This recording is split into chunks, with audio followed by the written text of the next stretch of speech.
नमस्कार, मी दिशा हटवार आपल्या सर्वांचं स्वागत करते UCNमध्ये. आणि लोकशाहीचा सर्वात मोठा सण म्हणजेच निवडणुका, आणि पूर्ण देशभरात लोकसभा निवडणुकीची चर्चा चांगलीच जोरात रंगली आहे. त्यातच विदर्भाची गोष्ट करायची तर चांगलाच तापमान वाढलेला दिसतं ना, गरमीमुळे नाही तर लोकसभा निवडणुकीमुळे. आणि त्यातच जर आपण बोलायला गेलो रामटेक लोकसभा क्षेत्राचं, तर त्यात चांगलीच आणीबाणीची टक्कर आपल्याला दिसायला भेटत आहे. आणि त्यात यंदा एका अशा नेत्याची, तेज तर्रार नेत्याची चांगलीच चर्चा रंगलेली आहे. मी गोष्ट करत आहे रामटेक लोकसभा क्षेत्राचे BSPचे अधिकृत उमेदवार श्री संदीप मेश्रामजी यांचा. खूप खूप स्वागत सर. आणि यंदा चांगलीच चर्चा आपली रंगलेली आहे, जनतेचा चांगलं प्रेम आपल्यावर कोसळून दिसत आहे. यातच आपल्याला पार्टीने एक खूप मोठी जबाबदारी दिलेली आहे.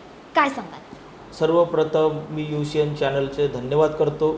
त्याचसोबत UCN चॅनलच्या सर्व दर्शकांना नमस्कार, जय भीम, शस्त्र श्री अकाल, नमो बुद्धाय.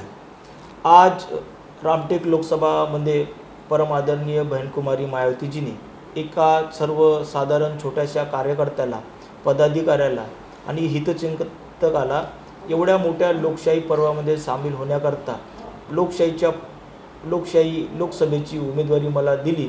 म्हणून मी परमादरणीय बहनकुमारी मायावतीजी सोबत बहुजन समाज पार्टीचे सर्व सन्मानित पदाधिकारी आणि रामटेक लोकसभातील सर्व बंधू आणि भगिनींनी आणि मतदार संघातील मतदार यांचा धन्यवाद करतो.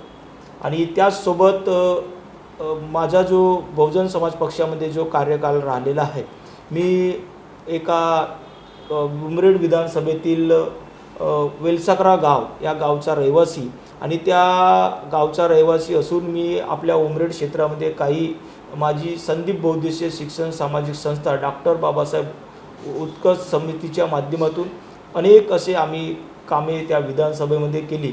आणि बहुजन समाज पक्षाचा नागपूर जिल्ह्याचा अध्यक्ष म्हणून 5 वर्षामध्ये जे काही समाजावर होणारे अन्याय, अत्याचार असो, बेरोजगाराची समस्या असो, सर्पदंशाने झालेल्या शेतकऱ्याच्या मृत्यू असत, अशा अनेक वीज बिलच्या वाढीच्या संदर्भात असो, कोरोना काळातील जे मृत्यू पावलेले जे शासकीय सेवेत काम करत असताना त्यांना अनुदान आतापर्यंत मिळालेले नाही, अशा अनेक समस्या घेऊन 5 वर्षामध्ये आम्ही बहुजन समाज पक्षाचा जिल्हा अध्यक्ष म्हणून बहुजन समाजाच्या हिताकरता, इथच्या नागपूर जिल्ह्यातील मतदाराकरता, नागपूर जिल्ह्यातील जे हितचिंतक आहेत त्यांच्याकरता आम्ही बहुजन समाज पक्षाच्या वतीने काम केलं.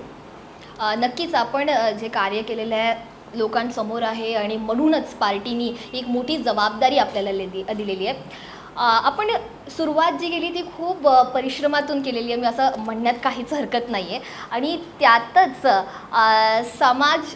समाजात तुमचे खूप चांगलं नाव आहे. नेहमीच समाजातील लोकांसाठी तुम्ही कार्य करत राहतात. तर समाजकारणामधून राजकारणापर्यंत ही जी पूर्ण तुमची जर्नी होती, काय सांगाल त्याबद्दल? मी सामाजिक क्षेत्रात काम करत असताना जे बाबासाहेबांनी 1920मध्ये समाजाला संबोधित करताना सांगितलं होतं की जा आणि आपल्या घराच्या भिंतीवर लिहून ठेवा, तुम्हाला या देशाची शासनकर्ती जमात बनणं आहे. त्या अनुषंगाने मी सामाजिक क्षेत्रात काम करत असताना बाबासाहेबांचं उद्घोष जा आणि आपल्या घराच्या भिंतीवर लिहून ठेवा, तुम्हाला या देशाची शासनकर्ती जमात बनणं आहे, म्हणजे तुम्हाला या देशाचा राजा बनणं आहे. आणि तो राजा बनण्याकरता जे काही चुनाव प्रक्रिया असतात, लोकशाहीच्या संदर्भात लोकसभेचे चुनाव असतात, विधानसभेचे चुनाव असतात, महानगरपालिकेचे चुनाव असतात. आणि मी बहुजन समाज पक्षाचा प्रामाणिक कार्यकर्ता म्हणून मी नागपूरमधील प्रभाग 13मध्ये चुनाव लढलेला हो. मी उमरेड विधानसभेमध्ये बहुजन समाज पक्षाच्या वतीने 2019ला चुनाव लढलेला, आणि एक मोठी जिम्मेदारी म्हणून बहुजन समाज पार्टीने या लोकसभेमध्ये मला उमेदवारी दिली. आणि मी तळागाळातला कार्यकर्ता, बाबासाहेब आंबेडकरी विचाराचा वारसा जोपासत मी या विचारधारेला कामयाब करण्याकरता, गतिमान करण्याकरता नेहमी अग्रेसर असतो. आणि त्या अनुषंगाने मला या लोकशाही पर्वाची उमेदवारी दिलेली आहे. आणि त्याचसोबत जे काही रामटेक लोकसभेमध्ये ज्या काही अनगिनत समस्या आहेत, सर्वात मोठी समस्या म्हटलं तर जे लोड शेडिंग आहे, आता रामटेक लोकसभेमधील 6 विधानसभा मतदारसंघ येतात आणि 6 मतदारसंघामध्ये दिवसांना बिजली आहे पण रात्रीला बिजली नसते आणि त्या कारणाने जो शेतकरी बांधव असतो तो शेतकरी बांधव शेतामध्ये जातो, त्यांना सर्पदंशनाने मृत्यू होतो. अशा अनेक घटना आहेत शासनाकडे आलेल्या आहेत, पण शासनाने या केंद्र शासनाने त्याच्यावरती कोणताही असा जी.आर. काढलेला नाही की सर्पदंशनाने देहांत झालेल्या परिवाराला कोणत्याही प्रकारची आर्थिक मदत शासनाकडून आणि केंद्र शासनाकडून या फॉरेस्ट जे आहेत वन विभाग यांच्याकडून मिळत नाही. त्याच्यासाठी पण आम्ही बहुजन समाज पक्षाच्या वतीने कित्येकदा निवेदनं केली.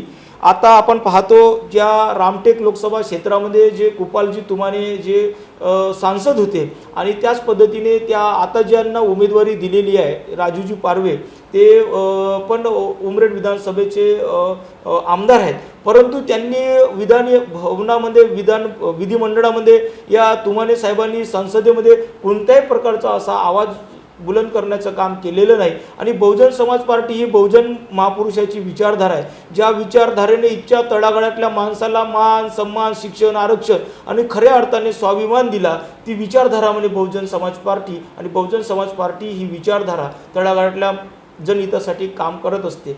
आणि अशा अनेक समस्या आहेत. ती समस्या आहे शेतकऱ्याची सर्वात मोठी समस्या सिंचन विभागाची समस्या आहे. सिंचन विभागाचं आपण पाहिलं तर नागपूरच्या सिंचन विभागामध्ये 15 वर्षापासून ज्यांनी 10 वर्ष BJP काम करत आहे आणि त्याच्या अगोदर काँग्रेस काम करत होती, 15 वर्षापासून नागपूरच्या सिंचन विभागामध्ये 6283 पदे रिक्त आहेत, अजूनपर्यंत ती भरून काढलेली नाही. आणि सिंचन विभाग म्हणजे शेतकऱ्यासाठी मूलभूत अशी पाण्याची व्यवस्था करून देणारा विभाग. ती व्यवस्था कदाचित इच्छे शासन करते, ज्यांच्या हातात सत्ता आहे ते करत नसतील, तर शेतकऱ्याचं कुठं ना कुठं छळ घेण्याचं काम या दोन्ही पक्षाकडून होत आहे. त्याच्यामुळे बहुजन समाज पक्ष हा पर्याय म्हणून सन्यानी आज रामटेक लोकसभेतील मतदार मोठ्या आशेने बघत आहे. मुळात आपण आताही दोनही पक्षाचा इथे बोलली दोन्ही पक्षाबद्दल आणि करारा प्रहार आपण त्यांच्यावर केलेला आहे की त्यांनी दुर्लक्ष केलेलं आहे जनतेकडे आणि त्यातच तुम्ही नेहमीच शेतकऱ्यांसोबत आणि शेतकऱ्यांची बाजू उचलत आलेले आहेत. तर यावेळेला सर्वात पहिला मुद्दा जो आपला असेल तो काय असणार? सर्वात मोठा मुद्दा आहे शेतकऱ्याचा विकास. शेतकऱ्याचा विकास तर देशाचा विकास. आज आपण पाहतो ग्रामीण क्षेत्रातील 6 विधानसभा आणि 6 विधानसभा क्षेत्रामध्ये मोठ्या प्रमाणात शेतकऱ्याच्या मालाला योग्य तो भाव मिळावा, त्यांना योग्य ती बाजारपेठ निर्माण करून द्यावी. त्याचसोबत ग्रामीण क्षेत्रातील जे लोडशेडिंग दिवसांनी मिळते आणि रात्रीला त्यांना बिजली मिळते, आपण शेतकरी बांधवासाठी 24 तास वीज उपलब्ध करून देण्याचं धाडस बहुजन समाज पक्षाच्या सांसदचं राहील. त्याचसोबत ग्रामीण क्षेत्रामधील जिल्हा परिषद पंचायत समितीच्या शाळा असतात, त्या शाळेमध्ये जे एज्युकेशन मिळते ते प्रायमरी एज्युकेशन मिळते. आणि आज आपण कॉन्व्हेंट स्कूलला जे शिक्षण पाहतो ते ISC बोर्ड CBSE बोर्डचं शिक्षण मिळते. कुठं ना कुठं शिक्षणाचा भेदभाव या देशामध्ये होत आहे, राज्यामध्ये होत आहे. बहुजन समाज पक्षाचा सांसद म्हणून सक्तीचं शिक्षण म्हणजे सर्वाला एक समान शिक्षण मिळावं हा आपला बहुजन समाज पक्षाच्या सांसदेचा हे राहील. आणि त्याचसोबत सर्वात मोठी समस्या म्हणजे बेरोजगाराची समस्या आहे. बेरोजगार आज आपल्याला माहीत आहे ग्रामीण क्षेत्रातील आई वडील आपल्या मुलाला रात्रदिवस कष्ट करून मुलाबाळाला शिकवत असतात. 12वी झाल्याच्या नंतर तो BCom करतो, D.Ed करतो आणि अनेक असे कोर्स करतो. त्याच्या हाताला सध्याच्या परिस्थितीत या 15 वर्षामध्ये कुठल्याही प्रकारचा बॅकलॉग भरला नसल्यामुळे कुठल्याही प्रकारचा रोजगार नाही. तो गावामध्ये बेरोजगार होऊन सन्यानी खर्याच्या दुकानावर टपरीवर बसत आहे आणि त्याच्या हाताला रोजगार नसल्यामुळे तो नशाच्या आहारी जात आहे. माझं पहिलं प्राधान्य राहील की इच्छा बेरोजगार युवकांना रोजगार उपलब्ध करून देणं. कारण की या महाराष्ट्र राज्यामध्ये जितके बी बॅकलॉग आहेत, जसं सिंचन विभाग आहे, पोलीस विभाग आहे, जिल्हा परिषद शिक्षक विभाग आहे, त्याच पद्धतीने अनेक असे विभाग आहेत. त्या विभागामध्ये जो काही बॅकलॉग आहे, रिक्त पदे आहेत, ते भरून काढण्याचं धाडस बहुजन समाज पक्षाचा सांसद म्हणून राहील. म्हणजे मुळातच रोजगार आपण म्हटलं, शिक्षण आपण म्हटलं, इलेक्ट्रिसिटीबद्दल आपण बोललेले आहात. अजून त्यात जर भर पाडायला असेल तर मुळात ह्या सर्व गोष्टी तर आपण म्हटलेल्याच आहे, पण त्याची रणनीती कशी असणार आहे, कसं नियोजन असणार आहे? हो, तेच सांगतो की रामटेक लोकसभामध्ये 6 विधानसभा क्षेत्र येतात आणि 6 विधानसभा हे ग्रामीण भागातील क्षेत्र आहेत. आपण पाहता आंबोरा जो प्रकल्प आहे, जिथं पाण्याचं मुबलक असं साधन आहे, प्रकल्प असल्यामुळे, इंदिरा सागर असल्यामुळे त्या ठिकाणी पाणी तर आहे, पण तिथं जे पुनर्वसनामध्ये जे गाव गेले त्यांच्या हाताला रोजगार नाही. म्हणजे पाण्यापासून बिजली तयार करणं हा एक आपला त्या उमरेड विधानसभेतील आंबोरा प्रकल्पवासियांना रोजगार देण्याची संधी आपण त्या पद्धतीने राहील. कारण की त्या ठिकाणी एक मोठी औद्योगिक वसाहत तयार करण्याचं धाडस बहुजन समाज पक्षाचं राहील. त्याच पद्धतीने भिवापूर तालुका म्हटलं तर तिथं मिरचीचं उत्पाद होतो आणि मिरचीचं उत्पाद होत असताना त्या ठिकाणी अशी रासायनिक तंत्रज्ञानाची विकसित अशी बाजारपेठ नसल्यामुळे तिथं पण आपण विकसित अशी बाजारपेठ आणि औद्योगिक वसाहत मिरचीचे उत्पादन असल्यामुळे त्या ठिकाणी एक औद्योगिक वसाहत निर्माण करण्याचा धाडस राहील. त्याचसोबत जी नरखेड विधानसभा आहे, नरखेड काटोल विधानसभा, या भागामध्ये मोठ्या प्रमाणात संत्रा उत्पाद होतो आणि संत्रा उत्पाद असल्यामुळे त्या ठिकाणी एक मोठी बाजारपेठ तयार करणे आणि त्या संत्र्याच्या मालापासून काय लागणारा ज्यूस असो या त्याच्यातून असणारा पावडर असो, अशी वैद्यकीय औद्योगिक वसाहत नरखेडमध्ये निर्माण करण्याचं धाडस बहुजन समाज पक्षाच्या वतीने राहील. आपण ह्या सर्व गोष्टींबद्दल तर बोललेच, पण आरोग्य ही सर्वात मोठी गोष्ट आहे आणि हेल्थकेअर सिस्टम जर एका कुठल्याही जागेचा क्षेत्राचा स्ट्रॉंग असला तर तिची जनता पण स्ट्रॉंग असते. आणि आपण खूप असे इन्सिडेंट्स बघितले आहे ज्याच्यात हेल्थकेअर सिस्टमच कुठेतरी वीक पडतो. रामटेक लोकसभा क्षेत्रामध्ये हेल्थकेअर सिस्टमला अजून स्ट्रॉंग करण्यासाठी काय आपण नियोजन केलं जातं? रामटेक लोकसभामध्ये जी विधानसभा क्षेत्र आहेत त्या विधानसभा क्षेत्रामध्ये ज्या पद्धतीने मिहानमध्ये जो एम्स हॉस्पिटलची निर्मिती केलेली आहे, पण त्या ठिकाणी पण मुबलक अशी व्यवस्था त्या ठिकाणी केली जात नाही. पण आपलं उद्देश राहील की जे ग्रामीण भागामधील जे तालुका लेवलवरती जे गाव आहेत त्या ठिकाणी एक औद्योगिक एक मेडिकल सुविधा म्हणजे प्राथमिक आरोग्य सुविधा, मोठी आणि चांगली आरोग्य सुविधा केंद्र त्या ठिकाणी आपण बहुजन समाज पक्षाच्या वतीने देण्याचा प्रयत्न करू आणि त्याची जी समस्या आहे ते संसदेमध्ये उचलण्याचं काम आपण त्या ठिकाणी करणार आहोत. रामटेकमध्ये चांगलीच आणीबाणीची टक्कर बघायला भेटत आहे. BJP आणि काँग्रेस सोबत तुम्ही चांगलीच भिडंत होणार आहे, एकदम डायरेक्ट आपण आमनासामना म्हणू शकतो. काय सांगाल? आज आपण रामटेक लोकसभेचं चित्र पाहिलं तर त्या ठिकाणी जे कुपालजी तुमाने आहेत, शिवसेनेचे जे उमेदवार होते, जे सांसद होते, त्यांनी 10 वर्षामध्ये कुठल्याही प्रकारचे काम केले नाही. त्यांची कोणत्याही तालुका लेवलवरती, विधानसभा लेवलवरती त्यांची कोणत्याही प्रकारचे या 5-10 वर्षामध्ये दौरे केलेले आहे. त्यांच्यावरती खूप नाराजगी असल्यामुळे शिवसेनेने राजू पारवे यांना उमेदवारी दिली. परंतु राजू पारवे हे दुसऱ्या पक्षातून निर्यातित झालेले उमेदवार आहेत आणि ते त्या पक्षाशी एकनिष्ठ नसल्यामुळे काय ते मतदाराशी एकनिष्ठ राहणार आहेत, काय त्या मतदाराच्या समस्या जाणून घेणार आहेत, हे सर्व लालची आणि स्वार्थी नेते असू शकतात. हे निवडून आल्याच्या नंतर जनतेशी गद्दारी करतात. म्हणून पर्याय अशी व्यवस्था म्हणून आज रामटेक लोकसभेतील मतदार मोठ्या प्रमाणात बहुजन समाज पक्षाच्या पाठीशी आहे आणि एक पर्याय म्हणून बहुजन समाज पक्षाला मोठ्या प्रमाणात आज रामटेक लोकसभेमध्ये बहुजन समाज पक्षाचं यशस्वी होण्याचं सविस्तर चित्र दिसत आहे. आपण बघू शकतो की वंचितला समर्पित उमेदवार किशोर गजभी यांच्यासोबत पण आपली लढत होणार आहे. काय सांगाल? आज आपण रामटेक लोकसभेमध्ये किशोरजी गजभी यांना पाहिलं तर त्यांनी 2014मध्ये बहुजन समाज पक्षाची उमेदवारी घेऊन उत्तर नागपूर विधानसभेमध्ये त्यांनी चुनाव लढल्याच्या नंतर ते काँग्रेसला गेले. काँग्रेसमधून त्यांनी चुनाव लढलं आणि 4 लाख काही मतं त्यांना मिळाली.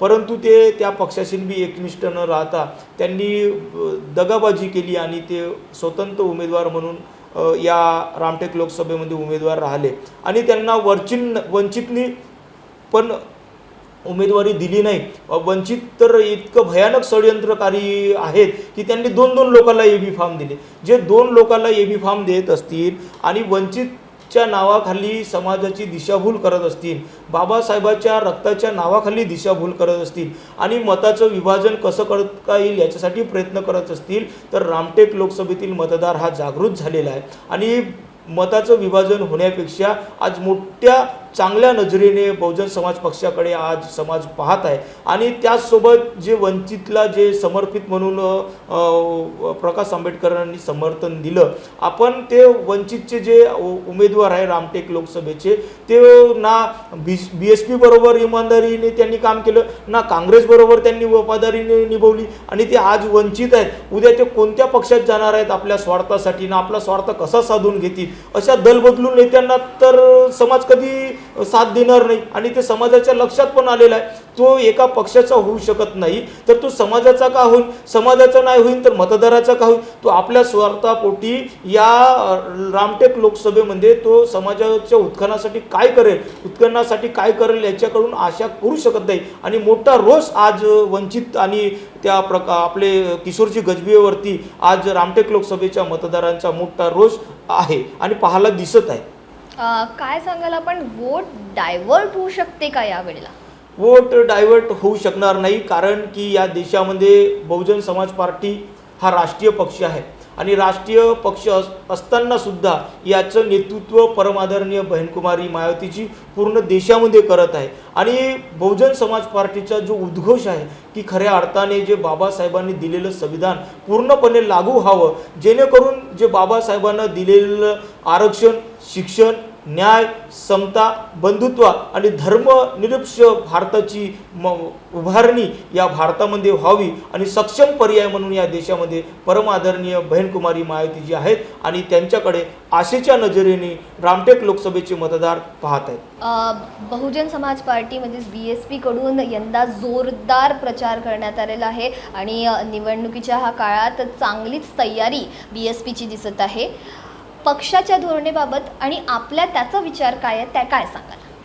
आपल्या सर्वांना माहीत आहे की बहुजन समाज पार्टी या देशामध्ये फुले, शाहू, बाबासाहेब आंबेडकर यांच्या विचाराची पेरणी करून या देशामध्ये उत्तर प्रदेशमध्ये 1 नाही 2 नाही 3 नाही 4 दार त्यांनी सरकार निर्माण केली आणि तिथे असलेला जो पूर्णपणे जो बॅकलॉग आहे, ज्या रिक्त पदे होती ते परमादरणीय बहनकुमारी मायावतीच्या सरकारमध्ये भरल्या गेली. त्याच अनुषंगाने आज या महाराष्ट्रामध्ये आणि महाराष्ट्रातील रामटेक लोकसभेमध्ये आणि नागपुरातील नागपूर जिल्ह्यामध्ये जो काही बॅकलॉग राहील, जी काही रिक्त पदे राहतील, ती रिक्त पदे बहुजन समाज पक्षाचा सांसद म्हणून पूर्ण रिक्त पदे विभागाच्या माध्यमातून भरण्यात येतील आणि त्याचसोबत जे काही तटागटातले जे काही उमेदवार अन्य पक्ष आहेत, छोटे मोठे, काही महाराष्ट्रापुरते मर्यादित पक्ष आहेत आणि काही जिल्ह्यापुरते आणि काही विधानसभेपुरते जे मर्यादित पक्ष आहेत, ह्या कोणत्याही पक्षाला आज रामटेक लोकसभेतील मतदार भूलथापात बळी पडणार नाही आणि मोठी ताकद म्हणून बहुजन समाज पक्षाचा राष्ट्रीय पक्ष आणि त्याचा चुनाव चिन्ह हाती, ह्याच्या हातीबरोबर आज मतदार मोठ्या संख्येने या हातीला मतदान करणार आहेत. हे तर नक्कीच बघायला भेटेल आहे आणि वेळ सांगितले की काय होणार. पण आपल्याला हे विचारायचं होतं मला की कुठेतरी रामटेकमध्ये जी निवडणुकीची सर्वात चाहूल सुरू आहेत, त्यात चुनावी माहोल आपण जो म्हणू शकतो, निवडणुकीचा माहोल काय सांगतो तुम्हाला? चुनावी माहोल पाहिला तर आम्ही ज्या ज्या ठिकाणी दौरे करत आहोत, आमचं काठोल, नरखेड, रामटेक आणि उमरेड, उद्याला सावनेर आणि आज आम्ही कामठी विधानसभेमध्ये दौरे करत आहोत. त्या ठिकाणी आम्हाला पाहायला मिळते की जे समाज बांधव आहेत, बहुजन समाजातील 85% समाज बांधव आहेत आणि त्याचसोबत जो बुद्धिस्ट समाजातील जो मतदार आहे हा जागृत झालेला आहे आणि जागृत असताना त्यांनी मोठ्या एका आशेच्या नजरेने बहुजन समाज पक्षाकडे ते पाहत आहेत आणि कारण की या 75 वर्षामध्ये म्हणजे आपल्याला माहीत आहे 15 ऑगस्ट 1947ला भारत देश स्वतंत्र झाला आणि 26 नोव्हेंबर 1949ला परमपूज्य डॉक्टर बाबासाहेब आंबेडकरांनी या देशाला संविधान दिलं आणि तेच संविधान 26 जानेवारी 1950ला या देशामध्ये लागू झालं.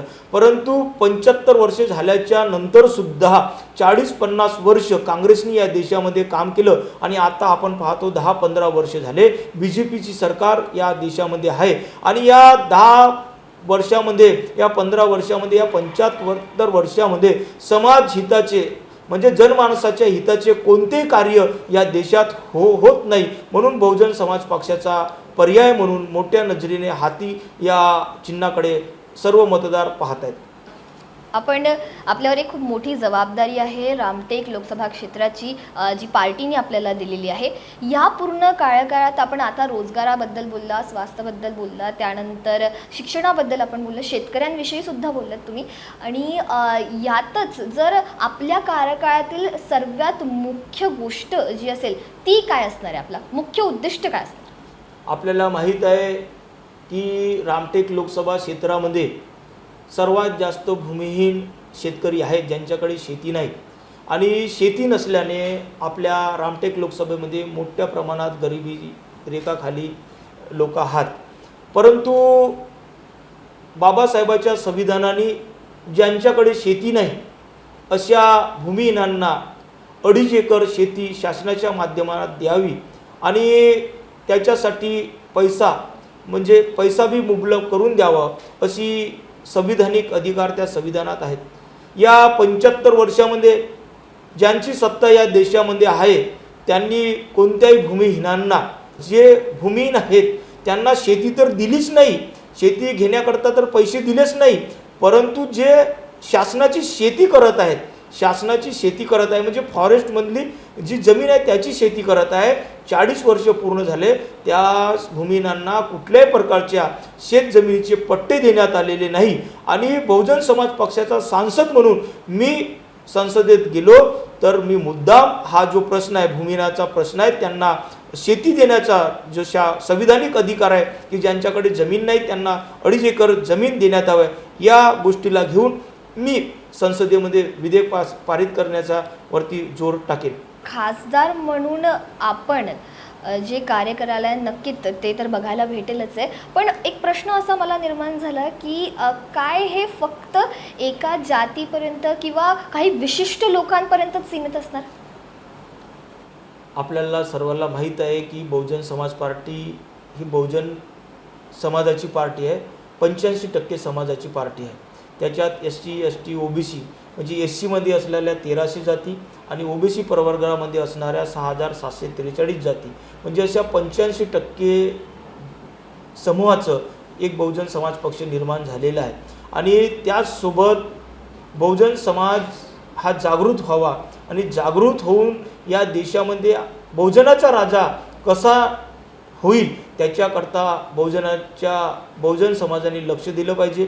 बहुजन समाज पार्टी ही बहुजन महापुरुषाची विचारधारा आहे आणि मी पहिलंच सांगितलं की त्या विचारधारेने इथल्या तळागाळातल्या माणसाला मान, सन्मान, शिक्षण, आरक्षण आणि खऱ्या अर्थाने जीवन जगण्याचा अधिकार म्हणजे जो स्वाभिमान, तो स्वाभिमान दिलेला आहे. परंतु बाबासाहेबांनी दिलेल्या संविधानाच्या नंतर सुद्धा 40 वर्ष खऱ्या अर्थाने या देशामध्ये संविधान लागू झालं नाही, म्हणून बहुजन समाज पार्टीची स्थापना करावी लागली. आणि बहुजन समाज पार्टीची स्थापना केल्याच्या नंतर इथच्या तळागाळातल्या माणसाला मान, सन्मान, शिक्षण, आरक्षण देण्याचं धोरण या राज्यामध्ये, देशामध्ये चालू झालं. म्हणजे मुळात आपल्याला असं म्हणायचं की संविधानावर कुठेतरी काम न केलेलं, त्या हिशोबाने काम नाही केलं. आणि आता जर तुम्ही ह्या पारीत जनतेचा तुम्हाला साथ भेटला तर या विषयावर तुमची चाहूल राहील आहे. बरोबर. नक्कीच तुमच्या जितके पण प्लॅन्स आपण बनवलेले आहेत त्यांना यश मिळावा ही माझी सुद्धा प्रार्थना आहे आणि बघायला भेटेलच ते. एक आवाहन जे जनतेला आपण करणार. रामटेक लोकसभेतील प्रिय मतदार बंधूंना माझी काळाची विनंती राहील की या रामटेक लोकसभा क्षेत्रामध्ये तुम्ही काँग्रेसला 10-15 वर्षे दिली, BJPला 10 वर्षे दिली आणि जनमानसाच्या हिताचे कोणतेही कार्य तुमच्या रामटेक लोकसभेमध्ये झालेले नाही. फक्त नेते आले आणि निवडून लोकसभेमध्ये गेले आणि लोकसभेमध्ये गेल्याच्या नंतर त्यांच्या जिभा कापल्या गेल्या, त्यांच्या तोंडाला कुलूप लावलं गेले.